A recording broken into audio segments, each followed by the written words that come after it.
Dear students, now we are going to discuss factors affecting rate of transpiration. What are the factors which are able to decide the rate of transpiration?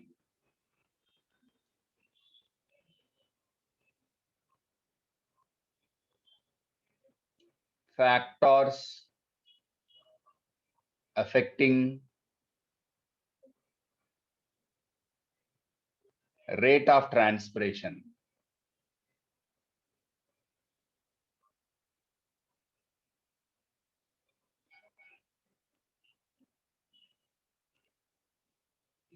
Two kinds of factors. First one, plant factors. What are the plant factors?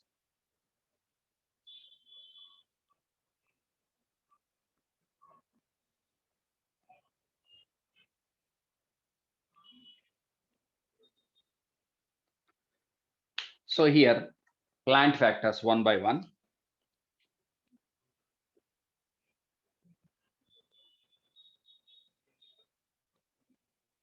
Number of stomata.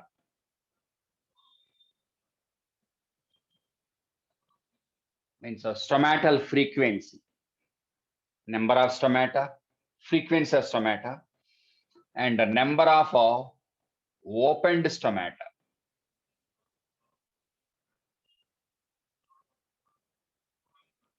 More is the number of stomata, definitely more is the rate of transpiration. More is the number of opened stomata, more is the rate of transpiration. Their arrangement also. If stomata are exposed to sunlight, more rate of transpiration. If they are hidden, not exposed to sunlight, rate of transpiration less. Okay, so that is about stomata. Next, cuticle. Thin cuticle, thick cuticle. Thin cuticle, little bit more rate of transpiration. Thick cuticle, less rate of transpiration. Cuticle also able to decide a rate of transpiration. Next, internal water content. Internal water content. Water content in the plant body. More is the amount of water, definitely more is the rate of transpiration. Next, canopy structure. What is canopy? Canopy means, for example, this is a evergreen forest and plants are very closely associated. Umbrella shaped tree and umbrella shaped tree, umbrella shaped tree. So this roof of that plant body is nothing but a canopy covering. If covering is present in this area, less rate of transpiration, but from surface, more rate of transpiration. Okay, so it depends on canopy. For example, or plants are sparingly distributed with more gap.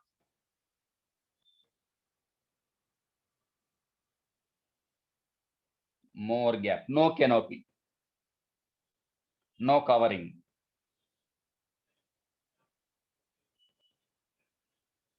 Canopy with canopy, without canopy. Canopy is nothing but a roof established by so-called shoot system, which are juxtaposed side by side in contact with each other. So in this case, no canopy means definitely more rate of transpiration. So number of stomata, opened stomata, frequency of stomata, cuticle, water content, canopy structure. So all these factors are able to influence the rate of transpiration. And next one, that is very, very important. Second one. So plant factors means internal factors. Second one, external factors, environmental factors.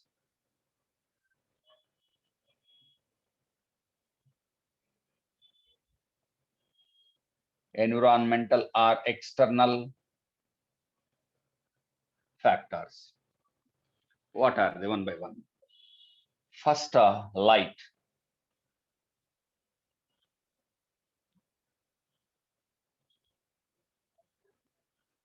Okay, so initially, low light intensity of the light less. Proportionately, rate of transpiration increases. Any further increase in intensity of the light is inversely proportional, means rate of transpiration declines. So this is light intensity, rate of transpiration. Up to certain extent, rate of transpiration increases. If the light intensity is furtherly increased, what about rate of transpiration declines? Second one, temperature.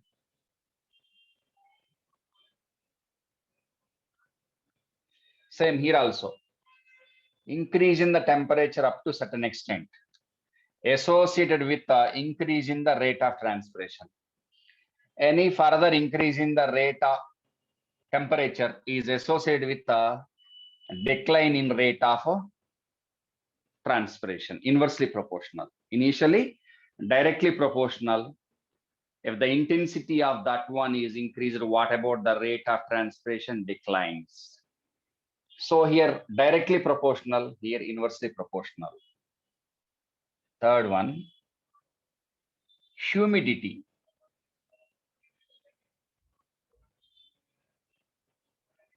Okay, so if humidity is increasing, what about the rate of transpiration declines? Humidity increasing means more amount of vapor in the environment. So environment is saturated with vapor, less will be the rate of transpiration.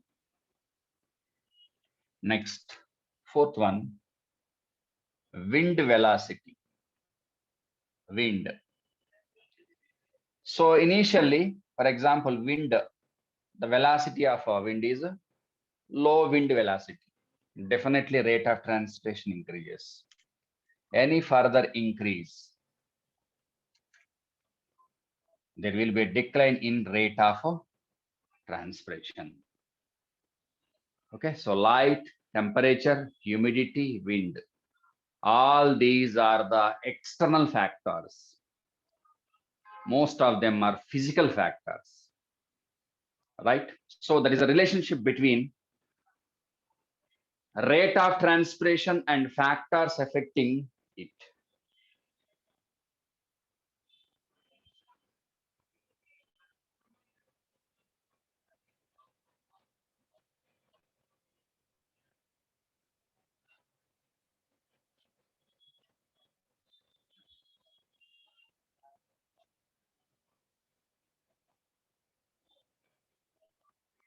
Next, transpiration, photosynthesis, a compromise.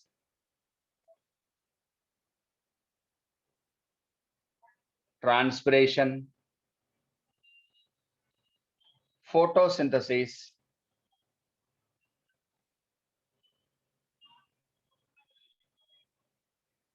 a compromise.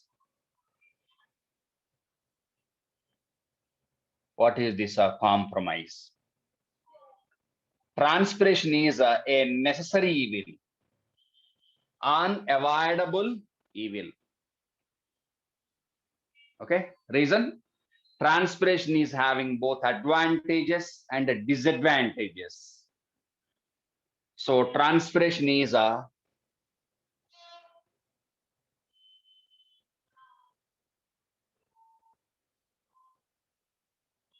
necessary evil.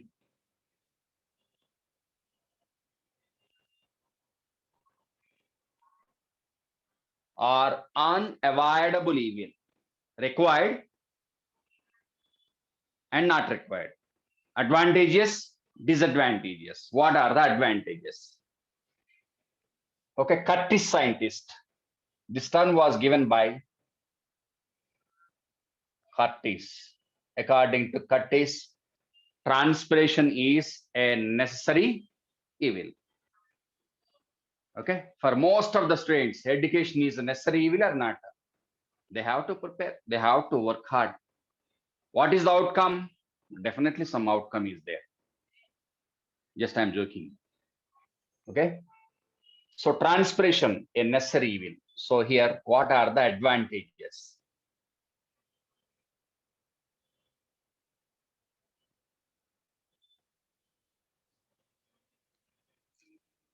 Definitely, transpiration is responsible for transpiration pull. So because of transpiration pull, absorption of water, absorption of water and the minerals also. Absorption of water particularly, along with which minerals also transported. Absorption of water particularly, and that distribution of water, absorption and distribution, and transportation of minerals, transportation of minerals, inorganic nutrients, plus organic nutrients also, hormones, food material, because of transpiration only. Next, cooling effect. Cooling effect. So definitely temperature is able to reduce, transpiration is able to reduce temperature by evaporation. So for example, in the case of leaf, given one 5 to 10 to 15 degrees, 10 to 15 degrees of temperature reduced by evaporation.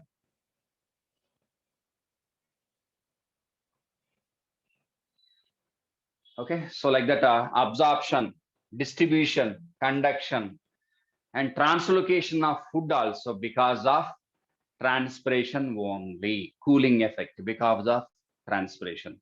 Distribution of all materials, multi-directional movement of all materials within the land body is because of transpiration only.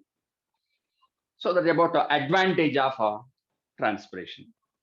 Next, what about disadvantage?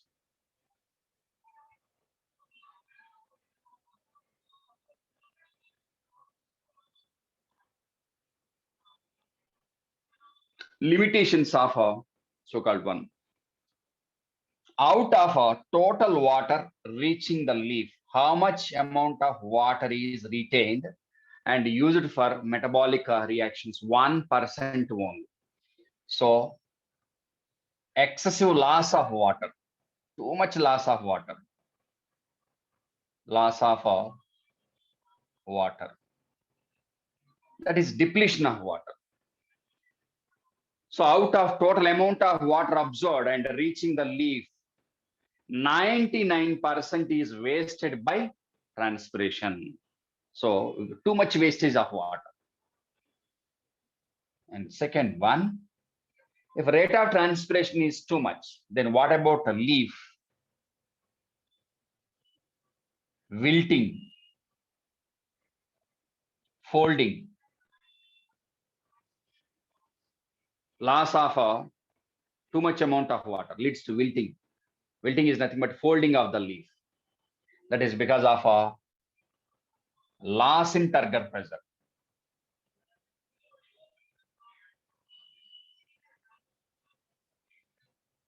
Turgor pressure.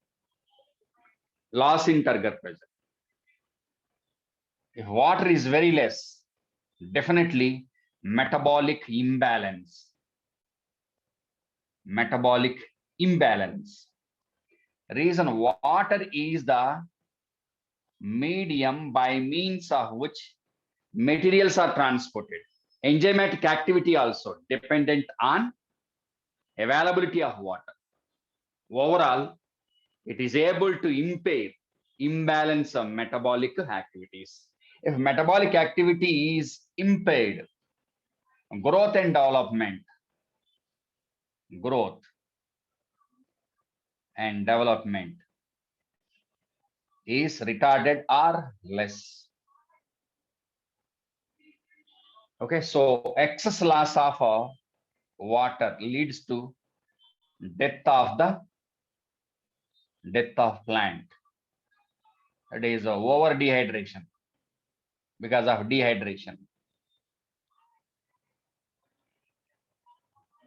So these are the disadvantages of transpiration, but it is required. Reason, so many advantages are there. So as it is with both advantages and disadvantages, it is called as a necessary evil. For example, during photosynthesis, for photosynthesis, what are the raw materials required? For photosynthesis, what are the raw materials required? Water required, CO2 required, minerals required, inorganic nutrients. Okay, so all these are transported because of transpiration only. Okay, so even though transpiration is having certain number of disadvantages, as it is supporting photosynthesis have to compromise with transpiration or not, right? So as it is having both advantages and disadvantages, transpiration is a necessary evil. So in flowering plants actively performing photosynthesis.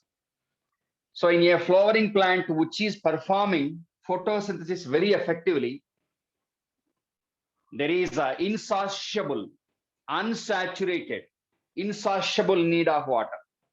Satiable means saturated. Insatiable, there is no saturation, means continuously that plant is in dire need of a huge amount of water. But what about a maximum amount of water absorbed by the root, lost by the transpiration or not? Because of transpiration or not? So photosynthesis is limited by the availability of water, which is depleted by transpiration. But both the events are taking place in the plant or not? Transpiration taking place, photosynthesis taking place. Even though transpiration is concerned with the elimination of maximum amount of water, the occurrence of transpiration is mandatory. It is required, right? So insatiable means unsaturated, means continuously they need lot of water. More amount of water is required. For example, in rainforests, thick forest, what about the rate of rainfall? More. That is because of more rate of transpiration is able to create a cooling effect.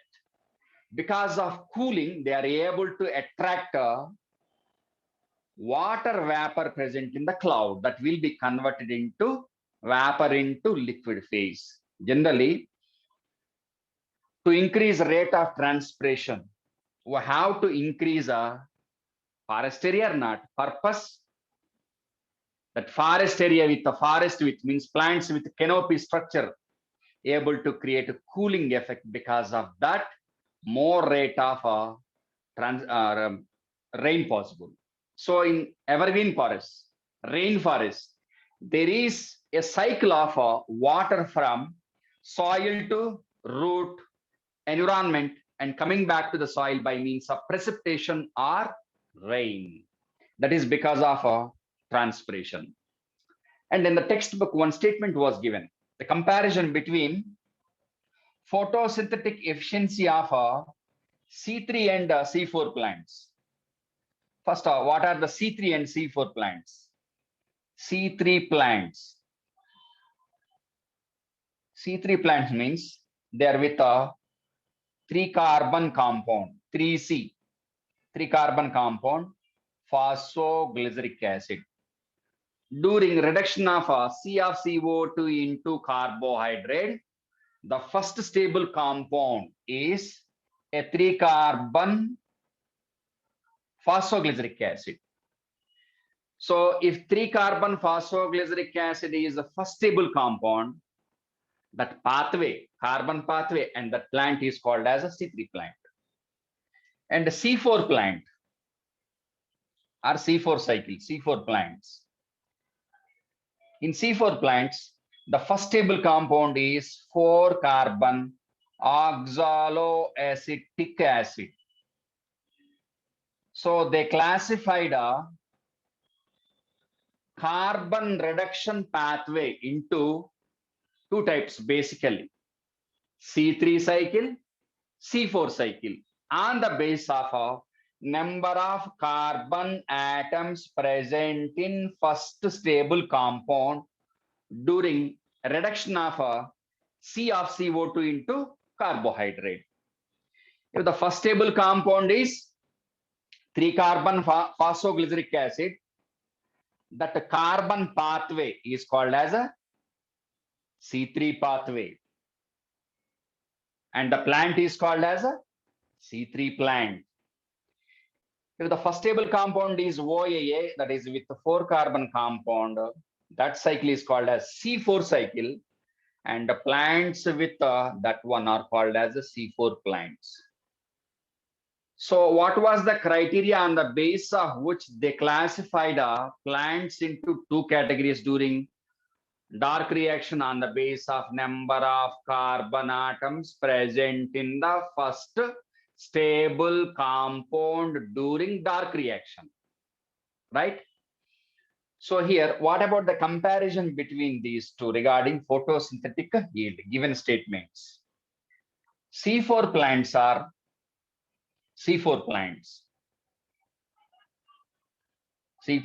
are photosynthetically evolved, advanced, more efficient, evolved than C3 plants. So C3 plants are less efficient. C4 plants are more efficient. That is because of C4 plants. C4 plants, they maximized C4 plants. What is the secret of C4 plants? They maximized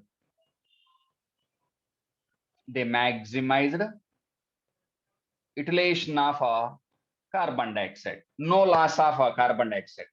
They maximum utilization of CO2.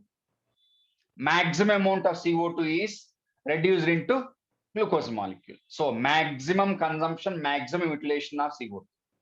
In the case of C3 plants, even if they absorb more amount of CO2, some amount of CO2 is lost by a process called as photorespiration.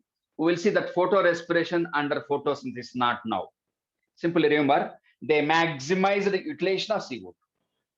Maximum utilization of CO2, 99%, to reduce the turn to carbohydrate. Minimized. They minimized water loss.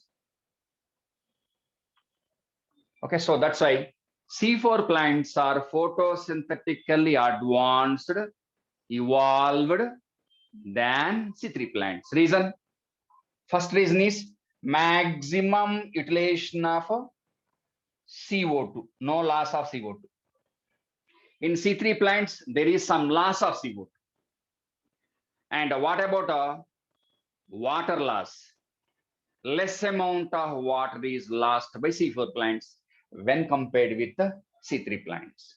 And one more statement, C4 plants twice advanced than photosynthetically, twice photosynthetically efficient than C3 plants.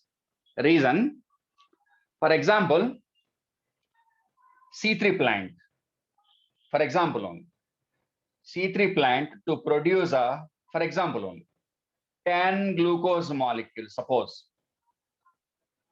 to produce 10 glucose molecules. The number of water molecules lost, wasted, for example only, it's not the real parameter. Here I'm giving to understand the concept only. To produce 10 glucose molecules, what about the water loss?